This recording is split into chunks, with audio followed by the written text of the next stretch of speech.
What's good, everybody? My name is the Hylian Shinobi, and today we are here to talk about Breath of the Wild. So a little bit over a month ago, The Legend of Zelda Breath of the Wild came out for Nintendo Wii U as well as Nintendo Switch. And it's pretty obvious which version I went with, because who would pay $300 just to play a Zelda game when they could just get it on a console they already have? Because that makes sense.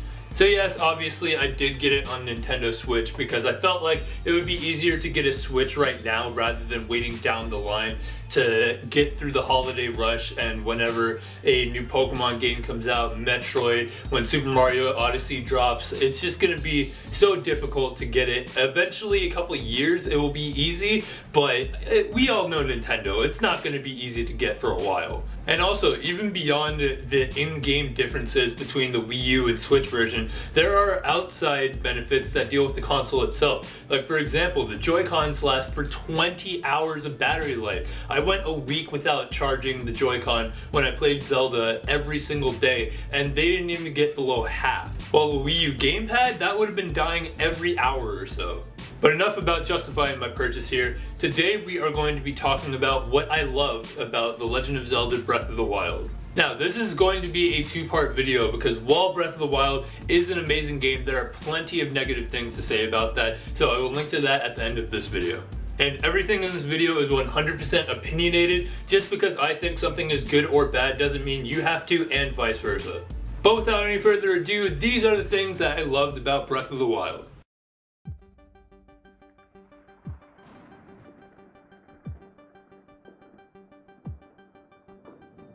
Starting off this list is the sense of adventure you feel immediately from when you start up the game to the end. This game pretty much just throws you into the game and says, hey, if you want to experience the story, if you want to do the main quest, that's fine, you can go ahead and do that, we'll give you the waypoints. But if not, you can pretty much just do whatever you want. If you want to dart straight towards Hyrule Castle, you can do that. If you want to just collect shrines throughout the entire game and just not care about the main story, you can do that.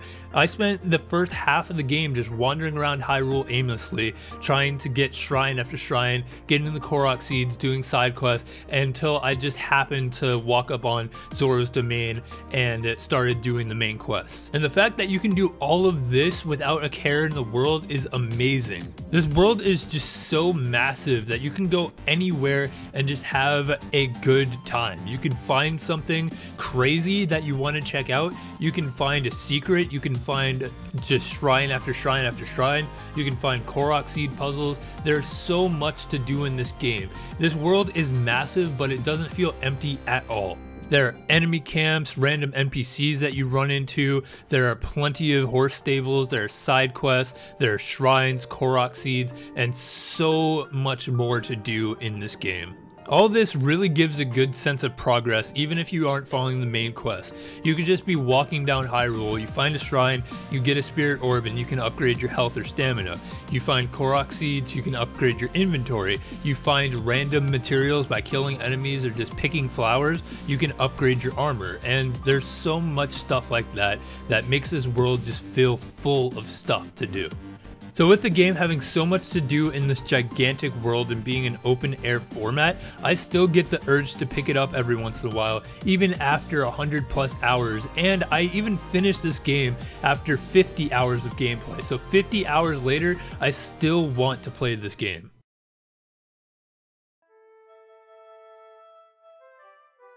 Next on the list is gameplay. The controls for this game are different from previous games in the series. The core aspects are there, like locking on, but there's still a lot of new techniques as well, such as jumping, shield surfing, and the flurry rush. These new gameplay aspects take some getting used to, but really work well once you get the hang of it. Another difference for this game is the Sheikah Slate and the runes that you get for it. The shrines that you complete on the Great Plateau give you the 5 runes that you will be using for the rest of the game. Those runes are 2 remote bombs, 1 round, 1 square that you can remotely detonate with the L button. Stasis, which stops time for objects and enemies. Magnesis, which lets you move metal objects from a distance. And finally Cryonis, which allows you to make ice pillars and bodies of water. And these 5 abilities are the only items slash upgrades that you get throughout the entire game that changes up the gameplay. You do get abilities from completing the 4 temples in the game, but these are just to make life easier and aren't necessary at all to finish the game. And I find this really cool that they give you everything from the start, and the rest of the game is just up to how good you are at fighting and utilizing these abilities.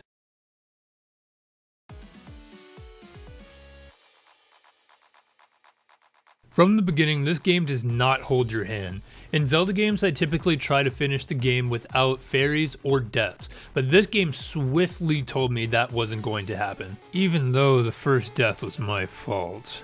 From the first time that you're on the Great Plateau in the beginning of the game, there are blue bokoblins that two-shot you that will make you think twice about just storming into a bokoblin camp. And on top of that, there are so many more things that can kill you. You can get struck by lightning, fall to your death, guardians will one-shot you, Lionels kick my ass to this day. And the thing is, these things are difficult to kill throughout the game, but it's still fun and rewarding once you finally beat them. It gives you a sense of accomplishment when you're finally able to beat a white Lionel that has killed you over and over again, and you finally get their super strong weapon. Or when you're strong enough to one-shot the enemy that was killing you at the beginning of the game.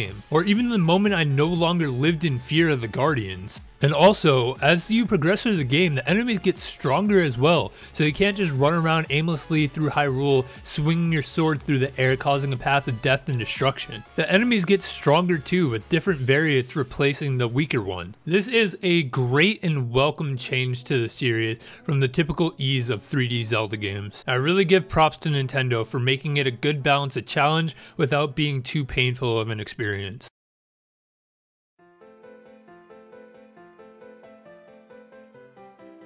Before we go into the final thoughts, I want to mention 2 other things that wouldn't fit in their own section. First is the "what? You can do that?" reaction that you get from this game.